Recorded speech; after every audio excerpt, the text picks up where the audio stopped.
கன்னிராசிக்கு 2026 ஒரு மாறுபட்ட நல்ல பலன்கள் ஏராளம் உண்டு. இதில முதல்ல ஐயா சொன்னாரு. சனி பகவான் 7ஆம் இடத்தில் இருந்து கொண்டு ராசியை பார்த்து கொண்டிருக்கிறார். அவரே இந்த ஜாதகத்திற்கு பஞ்சம யோகாதிபதியாக இருக்கிறதுனால, பார்ட்னர்ஷிப் போட்டு தொழில் பண்ணணும் அல்லது பணப்பற்றாக்குறை இருக்கு. என்னால அந்த தொழில நடத்த முடியல.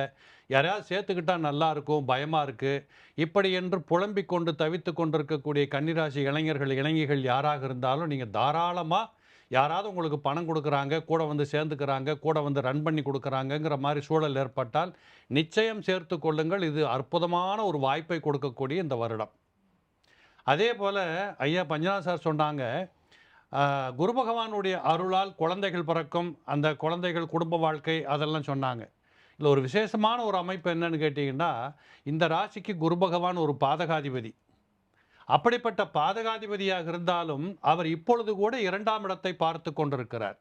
அப்ப வருடம் பிறக்கின்ற போதே இவருடைய பொருளாதாரத்திலே குறைகளற்ற பொருளாதார முன்னேற்றங்களுக்கு வழி இருக்குது.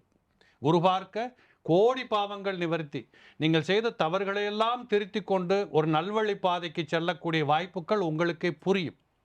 அதேபோல ஜூன் மாசத்துக்கு பின்னாடி பார்த்தீங்கன்னா, இந்த குரு பகவான் இடப்பெயர்ச்சி ஆகி வருகின்ற போது பாதகாதிபதி உச்சம் பெற்றாலும் அவர் 3ஆம் இடத்தை பார்க்கின்ற காரணத்தால், அவங்க சொல்றபோது சொன்னாங்க, "நீங்கள் அறிவாளிகள். ஆனால் அதை பயன்படுத்த தெரியாத குழப்பவாதிகள்னு" சொன்னாங்க. இந்த குழப்பங்களுக்கு ஒரு விடை கிடைக்கக்கூடிய, ஒரு சுறுசுறுப்பு வரக்கூடிய, எப்படி உழைச்சா நமக்கு என்ன லாபம் கிடைக்கும்? எந்த கணக்கு யார்ட்ட எப்ப பணம் வாங்கணும்? இப்படிங்கிற அளவுல எல்லாவற்றையும் திருத்திக் கொண்டு நல்வழி பாதைக்கு பொருளாதார முன்னேற்றத்திற்கு செல்லுவதற்கு தேவைப்படுகின்ற கிரக சஞ்சாரங்கள் இந்த வருஷத்துல உண்டு. இதற்கும் மேல சொல்லணும்னா 11ஆம் பாவாதிபதி உச்ச பலத்தில் அமர்ந்திருக்கிறார். இது ரொம்ப அற்புதத்தை கொடுக்கும். இதுல அடிப்படை இன்னொரு விஷயம் என்னன்னு கேட்டா 6, 12ல ராகு, கேது. இதை விட இவங்களுக்கு என்ன ஒரு சான்ஸ் கிடைக்கணும்? எதிரிகளே இல்லை, நோய்கள் தீர்ந்து போகும், கடன்கள் கட்டப்படும், நீங்கள் தான் ராஜா அப்படிங்கிற அளவுக்கு வாய்ப்புகள் சுற்றி இருக்குது. பயன்படுத்துவது நீங்கள்.